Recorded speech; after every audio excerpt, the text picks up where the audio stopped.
Welcome to the Public Voice Salon. We are an open dialogue on culture and ideas, but with a special focus on education, the arts, and social change.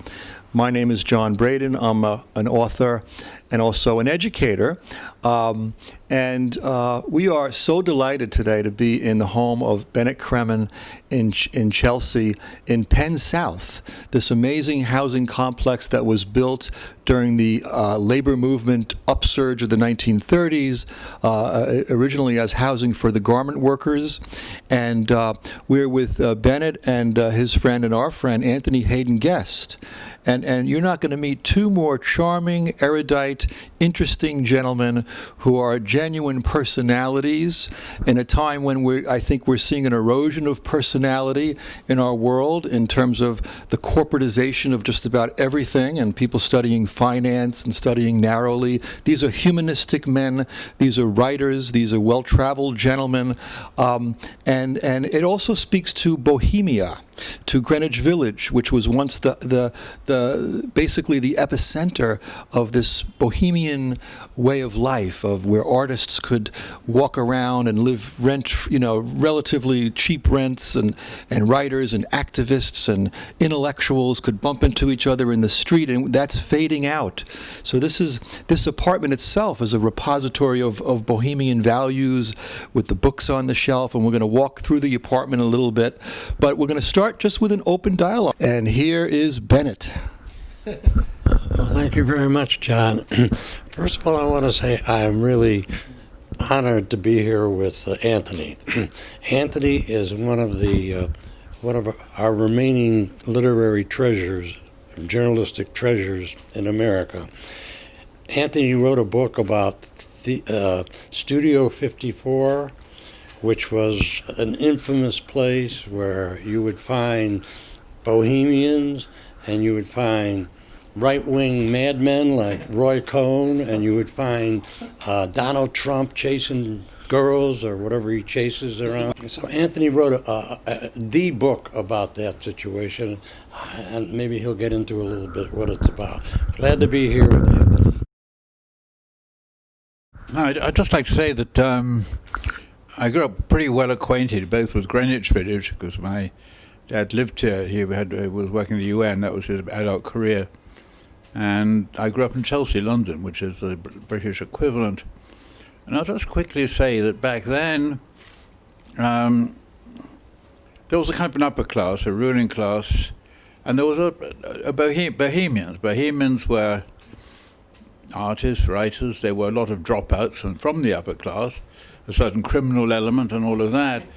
And it was great, but there's also and what strikes me incredibly strongly right now is that the world we're going into now, what with robotics and artificial intelligence and all of that, these may be the only two classes that are going to survive. The rest are people with no jobs, nothing to do. There's still going to be a ruling class, and there's still going to be Bohemians. Well, so I was 17 years old the first time I visited. I had a brother here in New York. I stayed with him. He was living in the village, and I came to visit him from the west side of Chicago.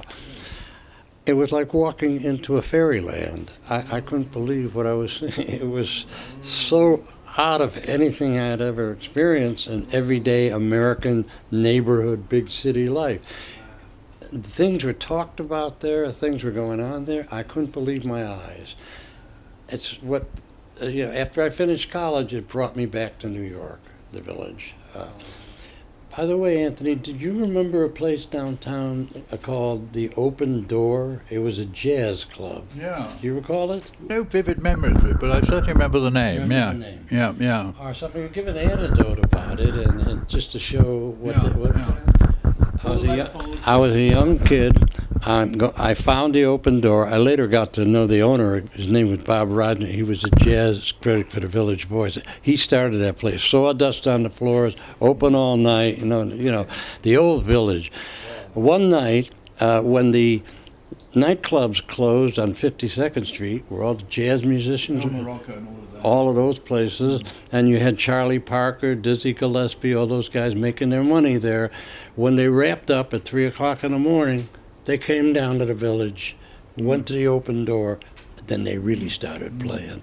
And they would jam to 8 o'clock in the morning, and it was all over. They'd end up at a little hamburger joint on 6th Avenue called the Twin Burger, and have breakfast. But the big part of their jazz was done after the job. Their gig was over, then they really played. And I saw that in the Village. Charlie Parker, Dizzy Gillespie, all of those people. Okay, but I should say, I remember also that when I first started coming here, rock and roll was happening. And you could go into any jazz club and watch the greats with about 5 other people. Then, in my opinion, Miles Davis almost single-handedly brought jazz and rock and roll together with his fusion and all of that. And suddenly, there was, you could go, you'd see Bob Dylan, you'd see a great mix. So that was one incident I remember from the Village. Another one I remember, do you remember the Cedar Bar? The Cedar Bar was just an ordinary, 15-cent draft beer. There'd be longshoremen in there in old T-shirts. And I remember one night walking in one corner was sitting Jackson Pollock, de Kooning, Klein, and some others. On the other side of the room was sitting Allen Ginsberg, Gregory Corso, and one or two of the others. Just an afternoon at the Cedar. Yeah. And sitting in there, those two, that group of people influenced the entire country culturally and the world. And that's only one part of the Village has had incredible influence on the whole world, and there are reasons for it. We'll get into it. There were a few problems at the Cedar, like when Jackson Pollock tore the door off the men's room and things like that. And there were continual fights. The window was busted regularly every few weeks, and an artist would throw another artist through the window, but what the hell, it made for a little colour. That's the Village. I loved it. Well, I just feel like it's such a great pleasure to be with both of you men and learning from you and with you, and to be part of this culture. It's a great honor. I was born in 1963. Teaching also in colleges, in various colleges, I like to talk to my students about the Village because I teach writing. And if I'm teaching, mostly I've taught in the New York City metro area and in places like Montclair State or Rutgers in Newark or even in CUNY. Talking about the Village is a way to talk about creativity and expressing yourself and freedom and arts and creativity. And I would tell them, go to the Village and explore it. And many people now who come to New York, they'll just go to Times Square, and that's like a sort of a touristy aspect of New York. But now when they do come to the Village, they're not finding what was once there. They're finding a kind of a more sterile type of village where banks are replacing cafes and where those old venues are sort of fading out. And so the question then is, does a democracy require this kind of bohemian space where people can be open and free and express themselves? Is that a kind of a vital zone, place to have in a democracy? And what does that mean that we're losing our Bohemia? That's a very important question. Yeah, I think democracy does require a bohemian impulse somewhere. Bohemian really emerged, in the 19th century or mid-19th century, just as many other things emerged. That's when the Industrial Revolution was grabbing hold and converting all of our life into the mechanized and totally commercialized life that we have now. Bohemian was an impulse to resist it. Bohemian, the word Bohemian, why Bohemian? In Czechoslovakia, there is a province called Bohemia. It is a province that has a lot of gypsies, a lot of, what do they call them, Romano? Romanes. So the artists looking for cheap housing and to live a life in opposition to the commercialism. I mean, should I name a couple? What about Van Gogh and Gauguin? You know, they inhabited the gypsy quarters in Paris, and they got to work because there were gypsies there. That got attached to the artists and the writers who were basically rebelling against total commercialism. That was the origins of Bohemia in the mid 1800s. It's so interesting. When I sat down here in this chair and I looked to my right, Claudia, can you see these books over here? What struck me was The Outline of History by H.G. Wells. Can everybody see that? H.G. Wells, who was a great writer, who wrote The Time Machine and The Invisible Man, who also was a socialist. Also was a socialist. And when I mentioned, well, I'm going to get to that, Bennet, in a second, yeah. Okay. So when I mentioned H.G. Wells to Anthony, he said that that's actually how he got his name. Maybe you can explain that, Anthony. Well, it's pretty simple. Anthony West, who was H.G. Wells' son, illegitimate son by Rebecca West, happened to be, he was a great friend of my father. He was my godfather. But I barely knew him. I met him only a couple of times. Yeah. But indeed, I owe my name, and I rather like my name. Quick H.G. Wells story. My great-uncle Larry was a spy. He was a government spy for America. He knew 20 languages. He got a Ph.D. from Bern in Switzerland. And he had infiltrated the May Day parade at the Soviet Union. This was in the height of the Cold War. And he was sitting on the dais with Stalin. He was sitting there on the dais having a conversation with H.G. Wells until Stalin found out that Wells was there. He had Wells pulled over to sit next to him. So that's my H.G. Wells story with great Uncle Larry, good old Uncle Larry. Anthony, you have a very interesting family background as well. Maybe you can talk a little bit about that. There's a baron in your background. Is that something that you could talk about? Yeah, but most British titles were created very recently. That's true. There's nothing dishonorable about that. There is a genuine aristocracy in England, and God bless them. They've been there around a long time. My grandfather, who was a socialist politician, got a life peerage. So that's how. But that baron is actually younger than I am. Wow. Well, I'd like to give a round of applause for Anthony's grandfather as a socialist politician, and Anthea, what's her name? Alexandria Ocasio-Cortez. I hope you're watching right now, and Bernie Sanders, because we have good socialist background here. Interestingly enough, Anthony, soon after we met, I discovered this wonderful book on improv, which I think is the best book ever written on the improv genre. It's called Improv Nation: How We Made a Great American Art. And it's a wonderful book. And on just about every other page, they mention your brother, Christopher Guest. Maybe you could talk a little bit about your brother and your relationship? Well, I think my brother's a genius, as a matter of fact. But we don't really. I never see him. He lives in California. I see him extremely seldom. Yes. Let's talk a little bit about a concept that's very dear to me, which I actually got from Goethe, which is the Bildungsroman. The Bildungsroman, which is one's intellectual biography. How did you gentlemen develop in terms of intellectuals, in terms of reading and writing and wanting to go that route? Myself, I came of age at a time when everybody said you got to be a business major, you got to be practical and study accounting and all that. I resisted all that. I think maybe in your day, maybe the humanities were more popular. We're trying to bring the humanities back with our show. That's we're trying to be a repository of humanistic learning, of literature, of philosophy at a time when our universities are turning away from the humanities. Did you always know what you wanted to study, that you wanted to be writers, or? Oh, well, I have a kind of unusual story here.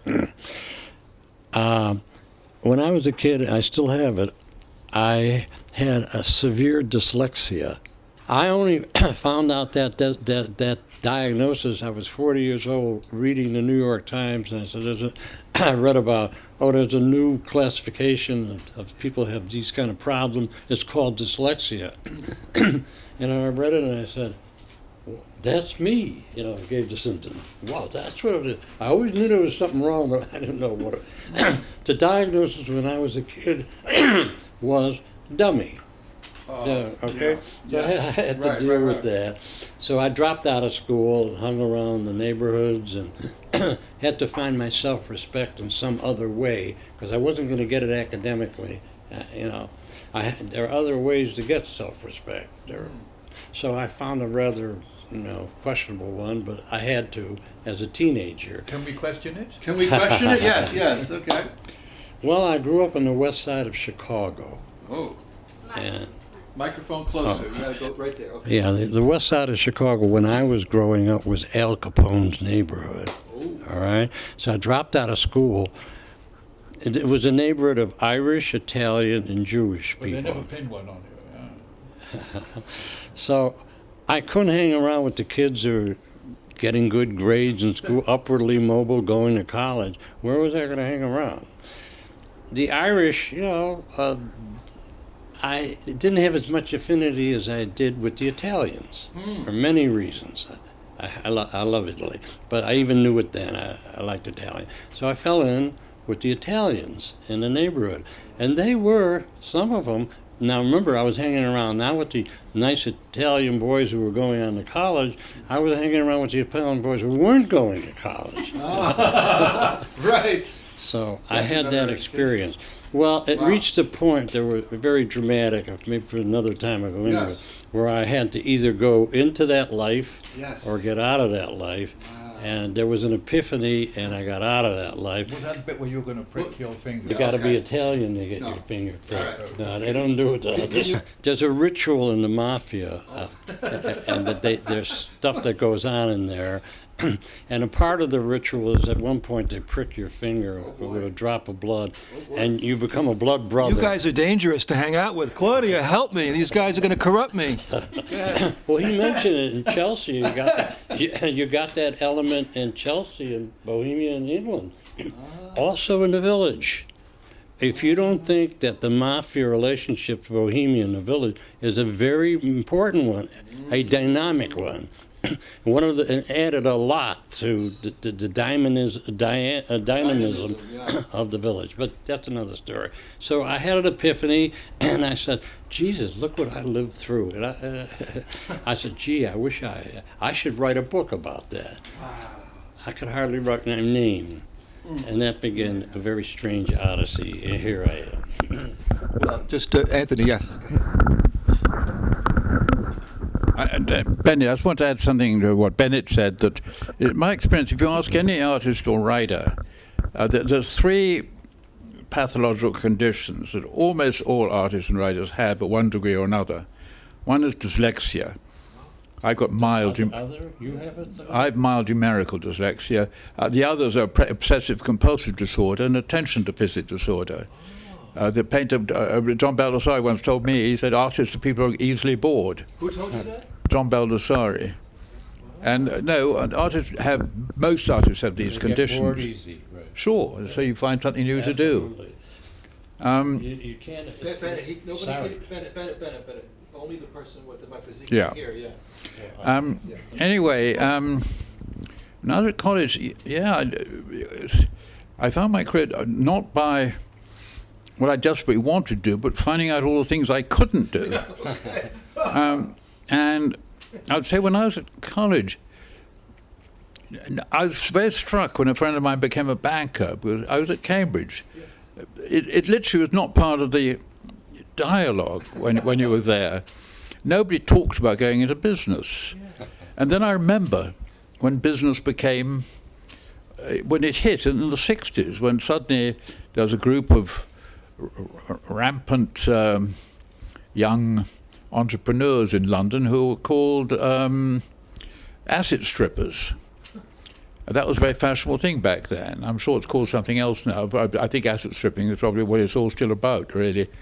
But now business, of course, most people seem to want to become businessmen, but it simply was not part of everyone's, it was simply not discussed back then. And I found out what I wanted to do by accident, really. I liked the sound of journalism. I liked the idea of running around and talking to interesting people, and so I got a job. Wow. So Anthony started as a journalist, also as a cartoonist. Okay. The other interesting thing about Anthony's biography, which relates to this conversation about money and economics and the arts, is that probably the one book that really, in the zeitgeist, that nailed this tendency of the super wealthy, of businessmen, these rich 1%ers at the top that are sort of dominating society. The person who really named that better than anybody was Tom Wolfe, the writer Tom Wolfe, who just died last year, in his book The Bonfire of the Vanities. Yeah, and he captured the two New Yorks, the New York of the middle class and the poor versus this 1% at the top.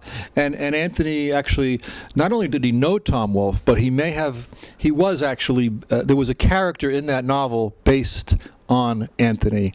That's so fascinating, I find. If you want to talk about that, that's so interesting. It's not quite that simple. I was a very close friend of Tom's, and somebody who should be nameless caused a situation that fractured that friendship, rather. And indeed, that did begin based on me. It's a very unpleasant journalist, but by the time it became a book, this happens in the writing process. My friendship had not resumed. That friendship was healed. Oh. We became. I was ambushed in a weird way, in a way that Tom was very, and did something upset Tom a great deal. But that was all healed. But anyway, that was long after the book. But I don't think the character in the book actually bears much. To start with, as a tabloid writer, and I was not a tabloid writer. I think, when you're writing a novel, things change, they mature, and you can see actually the early stage of that novel. It was originally serialized in Rolling Stone, and the character was rather more like in that version. So, what are you guys looking forward to the future? What in terms of your writing, in terms of your intellectual life? What's next? Well, I recently came out with a novel, and don't break my heart making me go into what a writer has to do now to get a book out there. It's not what it used to be. It's what we were talking about, commercialism taking everything over. You have to become a book salesman now and a PR guy, and you stop writing and you start promoting. That's what your life becomes. Not for me. I'm going to keep writing. I'm finishing up a book of short stories right now, and I'm doing a lot of political. Getting ready to do a lot of political writing, because we are in a political crisis like to which the world has never seen, and I guess we'll get into that as time goes on. Stalin, Hitler. I think the world's seen some pretty ugly crises. I do feel we're in a moment of, I call it borrowed time, as a matter of fact. There's all kinds of very ugly narratives working out, to do with proliferating nukes, superbugs, diminishing food supplies, and climate change, which nobody seems to be taking seriously. And I'm not just talking about politicians, but people in the street don't seem to be taking it. Otherwise, intelligent people seem to be not taking it seriously. Well, they're going to be taking it seriously. Absolutely, Anthony. Why it's historically different is Stalin, as awful as he was, and Hitler, was even at least the same class or worse. They were terrible. 80 million people died in the Second World War. But what's involved with the global warming, the whole species is in question now. Literally the continuation of us as a biological entity. So if Hitler won, let's say Hitler won the war and dominated the world, so you'd have an enslaved world. It wouldn't be the end of the world. This is what's historically unprecedented. If you read the climate report from the UN in October, you read it carefully, that's pretty much what they're saying. They don't only said it, Stephen Hawking said it.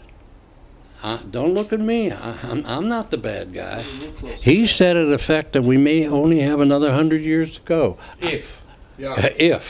He said it now. Don't look at me. I'm just a messenger. And he's not alone. There are other very smart men. And in that report, it's a little bit muted. It's really much worse than they reported, but the UN's a political institution, and they had to do a little bit of softening, They couldn't lay it out totally. But we have 10 years. There's a 10-year window here where something happens or we reach tipping points. Certain things will not be able to be reversed. So historically, it's totally unique.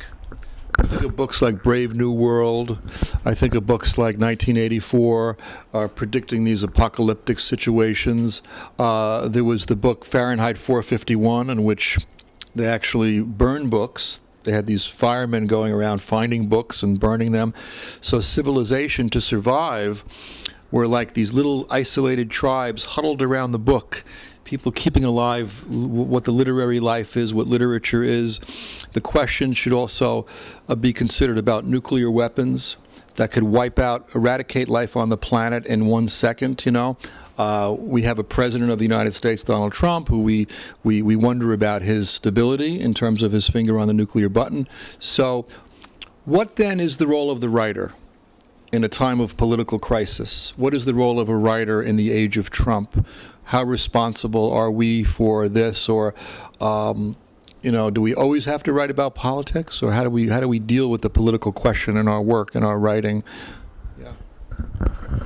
What would America be without Tom Paine? What is the role of the writer? What would the American Revolution have been without sunshine, soldiers, and summer patriots? Is that the line from Paine? And many others. And, writers have a big role. I wish I could agree with that. I think we live in a world of pictures now. And when I go to a subway and see 90% of them looking brainless into their screens, no wonder words are losing strength. And, these books here, I just happened to glance through here.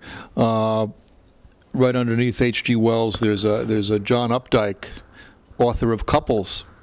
This book is called Midpoint and Other Poems. And this brings back a memory for me from the year 2000 when I met John Updike. That's the only time I met Updike. He was giving actually a reading about his poetry at New Jersey City University, where I was teaching as an adjunct professor at the time, and he read his poems. Then we had a little reception afterwards, a little wine and cheese, and I got to approach the great man. This was the first great writer I was very intimidated, but I said I have to make an attempt to at least reach out and make contact with him, and I walked over to him very nervously, but he was very kind and he was smiling, and I looked at him and I shook his hand and I told him how much his work meant to me. And then I said something probably foolish, but I said, I really wish I could write like you, I said.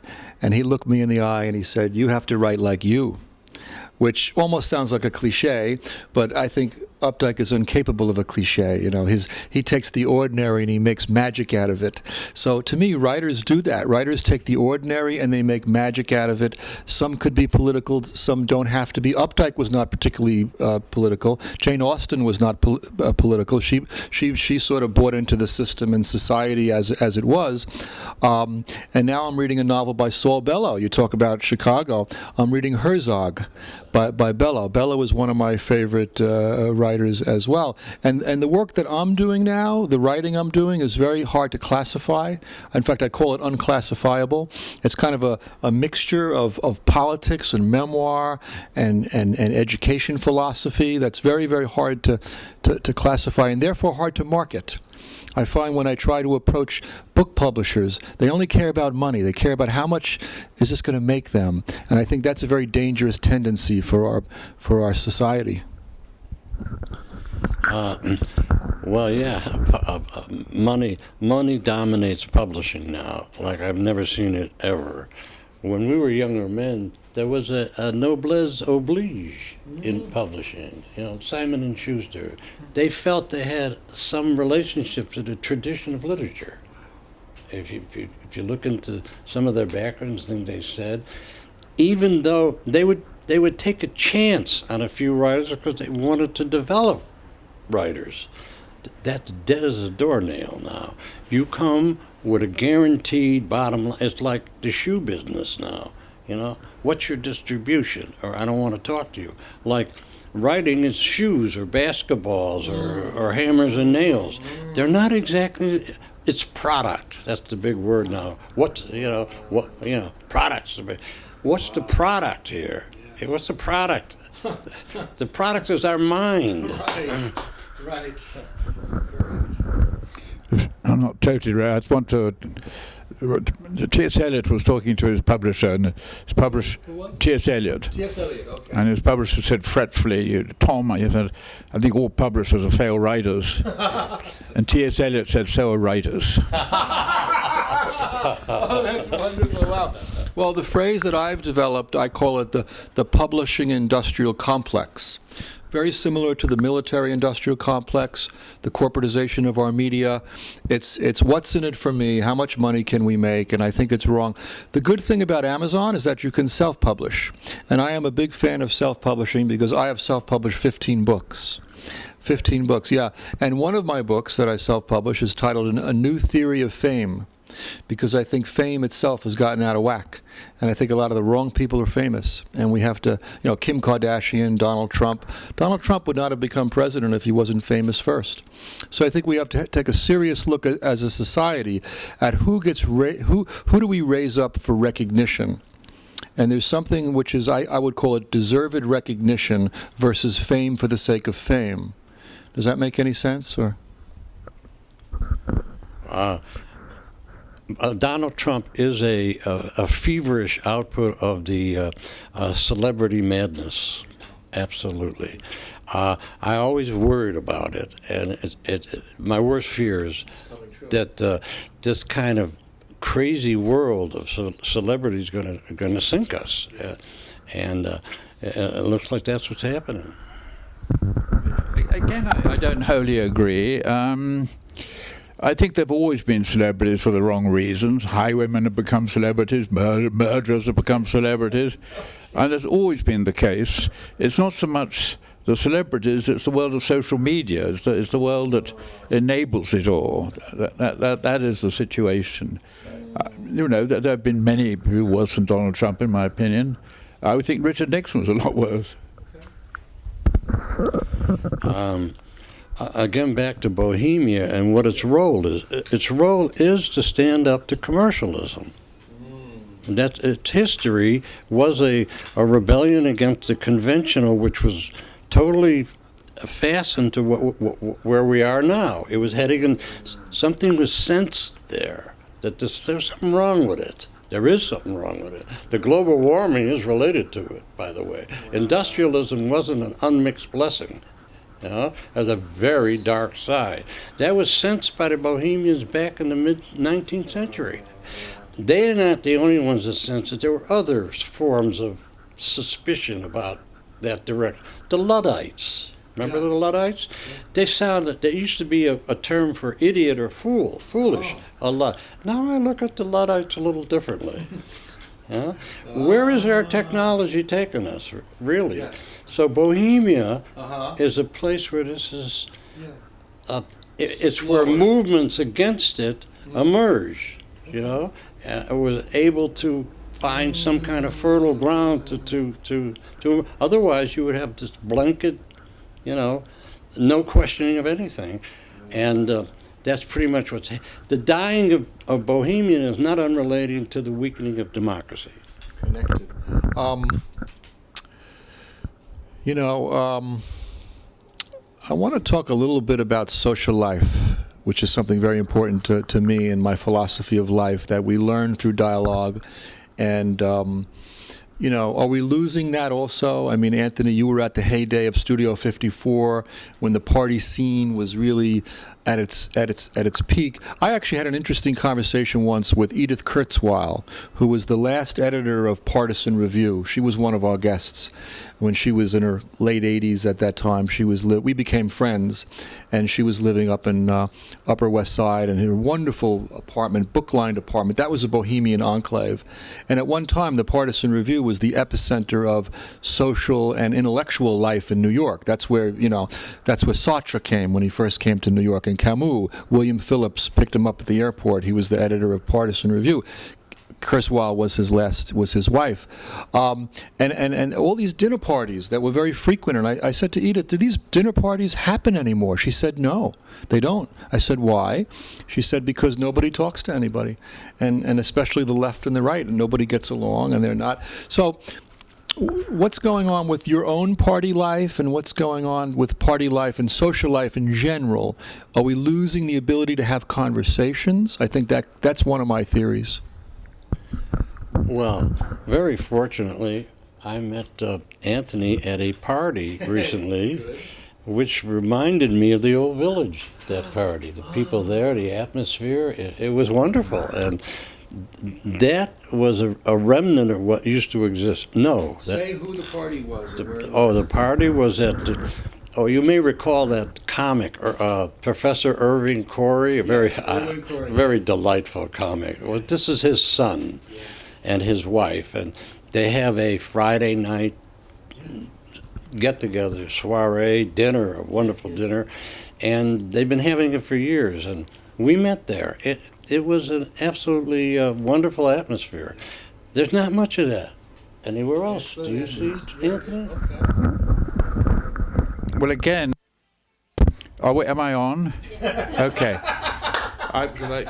Again, it's the same. We go back to the same thing. It's no accident. If you go to some of the clubs in New York now, like upstairs at the Soho House, you can't talk because it's too noisy, it's too loud. And the reason, now when I was young, we used to say if the music's too loud, you're too old. But now the music is really too loud for a simple reason. People who spend all their time on their screens don't have social skills. Nothing to say. Well, it's not they don't have anything to say, they don't know how to talk, they don't know how to interact. Right. And you see people walking down the street, you see either they're screaming aloud, or else they're gesticulating. It's become a narcissistic kind of malware universe, and people no longer can communicate, and I see it everywhere. This is really a mass transformation of our species into people who are not connecting. No wonder the parties aren't great. Wow. I second that 100%. He's right. He got it right, nailed. And all the Luddite stuff and the Bohemian stuff, in opposition, having some suspicion of where all this wonderful stuff is going. When the automobile, how can anything be bad about the automobile? You jump into it, you want to go to California, you go to California. What a lovely blessing from God. And it was like Prometheus went up and stole the automobile and brought it down. And the gods have been angry about it ever since. So they gave us global warming. All right? Okay. The car is wonderful, but every time you take a ride, you're really maybe endangering the species. So there's a Frankenstein monster hidden somewhere in there. Bohemian was the place where it was questioned. It has a very important historical role. It's not just an ordinary, frivolous, fun place and adventurous and you get laid and so on and so forth, right? All of that's there, but its more serious aspect, yes, it was a voice saying, hold on, what's really going on here? And they were right. Something not nice was going on with all this nice stuff. I don't want to give up nice, warm, heated apartment in the wintertime. My life is extended by modern medicine, but what is all good does it mean? I have a 34-year-old son, and in 30 or 40 years, he might be gasping for breath. So, really, it all has to be questioned, and in that bohemian state of mind, it has been questioned for 150 years. Well, I just have to respond quickly and briefly to your talking about the gasoline-powered automobile, which I think was the worst invention known to man and should be abolished, but that's my thought on that. But electric cars I'm fine with, but the electric or the gas automobile, I think that was a mistake. But anyway, we have just a few minutes left. We want to walk around this delightful apartment in a random way. Nothing is planned, folks. We just want to see what's here. We want to situate this dialogue in time and space, and let's see whatever you want to point out, what interests you. I just want our audience to see where we are in this lovely book-lined apartment in Chelsea. And Claudia, you can... Okay, so it's interesting. The first thing we looked at, Anthony Haden-Guest has an actual connection to. Anthony, please explain. This, of course, was modelled after me. I posed naked for about 8 hours. I lie pretty well, don't I? That's good. That's good. Now let's look around the apartment. Okay, we're going to hold this cable. This looks like Gloria Steinem over here. You told me that that's not Gloria Steinem. It looks like Gloria Steinem. My wife made this. Okay. She was an artist. Yeah. And if you go, this we put on top of it. This is really the original sculpture. Oh, okay. That's a very serious sculpture. Okay. And she also made that pregnant woman up there. Your wife was a wonderful sculptor. Did she make that? Yeah, she made that. That's nice. She made all those things. Nice at mass. Right. But I'm guessing she did not make the Father Christmas. Oh, no, she didn't make that. She made. Look at this little thing she made. Look at the detail. Just, she was good. And this is a very striking painting by her over there. Oh yeah, yeah. Before she went through a sex change operation, she was Picasso. Oh, your wife was Picasso-esque, I see. Okay. And a lot of the little knickknacks and stuff, she collected over the years. Wonderful. Let's look around this piece over here, this nude piece over here. Claudia, maybe you can get this one. Maybe Bennet, you could explain this piece. Okay. She loved to dance. She was a tremendous dancer, and so she made a lot of pieces. Yeah. There's another one in the head on the wall. Yeah, that's Zephyr. Okay. No, I love that head on the wall. Yeah. That Zephyr. How did she get the coloration? I'm not sure, Anthony. Okay, let's walk this way. Let's look at the bookshelf now. Let's go. Okay. Follow me. I think the guys will follow if we go this way. Come this way, guys. Come this way. We're going to look at this bookshelf now, and any particular titles that stand out, or... Well, I'm going to have to get Anthony's book, or my bookshelves are just a failure. I'm going to have to get a copy of that Studio 54 book. Well, I see Lenny Bruce. Hold on, I got to pull this out. No, Let's see, Lenny. Let me see. Who wrote this book? What date was that? Take a look. It's a good book. That's Albert Goldman's book, right? I remember in London, leaving Cambridge, some friends of mine started a club called The Establishment, which was about to celebrate satire. Lenny Bruce came. He was a flop. What? He was a flop for you guys? Because the British were not used to the speed of New York humour then. It was like a machine gun. British comics then would tell a joke, get the laugh, tell another joke, get the laugh. Lenny Bruce, like Mozart, and they simply didn't get it. Well, we learned, we got it in the end. I believe he was the father of all modern stand-up comedy. This was probably before. It doesn't have an index. Let's go quick, guys. We have 4 minutes. Let's look in the kitchen. Come in the kitchen here. This is a Bohemian kitchen, folks. Does not get more Bohemian than this in the kitchen. This is her painting. Look at the eyeballs. What about, this is a radical, They're eating the world. That's Rebney. That's the Real Estate Board of New York dinner.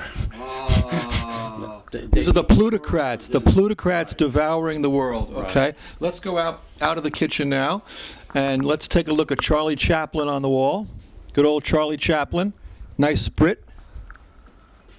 Didn't he go to England eventually? He lived in England? I don't think so. No, Okay. no. It was a British connection. Maybe I'm wrong. Okay. Well, I think wasn't he originally from England? Maybe originally from England, yes. Okay. Let's go in this room now. Oh, straight back. Straight back, Claudia. Careful. Okay. What can we see here now? Let's look here. Oh, my goodness. This is wonderful. This is amazing. Ah, look at this. Look at this sculpture here. Oh, this is your wife again? Yeah. Okay. Well, I don't want to make this a promotional for my wife, No, although she deserves it. Yeah. But I really don't want to do that. That is one of the last things she was working on. If you look at the things on the wall, that's a totally representational piece. Look on the wall, what she was able to do abstractly. Yeah, yeah. She had no limits. I love that one particularly. The use of abstract. The fireworks, it looks like, yeah. Quick bookshelf, baby. I saw Tolstoy over here. Yeah. Let me see if I could point out Tolstoy again, because there's a Tolstoyan link to my biography. That's in the Oh, it's in the other bookshelf. Okay. Yeah, that's hers too. And Okay. Let's walk through here. There's Obama up there. from you. Take a look at Obama. There's Obama. Look, it says Obama first. when he first got elected. He didn't quite come. Well, here we go. Let's continue. It was nice that He tried. He tried. He tried. Great man. Let's continue. We have 1 minute left, guys. So, what are we going to do? What are our final thoughts here on Bohemia? Whoops. Okay. Yeah, Let's go to the living room. personality. I love him. Very dignified. This was her. Okay. She did electronic work, Okay. and she did this electronic. So she had a Catholic ability. We're gonna wander into the living room, and we're gonna. Okay, so here we are together. We're wrapping up this show in Bohemia. This is Bohemia Central, folks, or this is like a floating raft. We're the refugees from Bohemia, but we're gonna save Bohemia, and I think this apartment is gonna be the place where we're gonna do it. And I'm so grateful and honored to be with both of you gentlemen today, and I feel more hopeful that we had this dialogue. So maybe you could say a few closing words. We only have 1 minute left, but. I'll be very brief. I want to repeat. I actually think Bohemians will survive because Bohemians robots can't do it. Our artificial intelligence cannot replicate what we do. They can replicate almost all jobs, but they cannot replicate that. Beautiful, beautiful. Final thoughts on today, Bennet? Thank you, John. You're doing a service here. And no, Bohemia is not dead, and we're starting to work in the village to create a village revival movement, and we're going to start. We started, and it's going to get more systematic. What's left, what little DNA is left of the old village, we're going to gather it together and clone it and get it started again. Well, finally, I want to thank my darling wife, Claudia, for filming us. She's from Bogota, Colombia. Without her love, without her support and patience, this show would not exist, okay? So love is still the answer. And in the book. thank you all. Oh, yeah, this is a copy of The Performance by Bennet. This is his book. Thank you. We got to get him out there on the road. Books are more important. Books, baby. Books, baby. Okay. Thank you. That's good.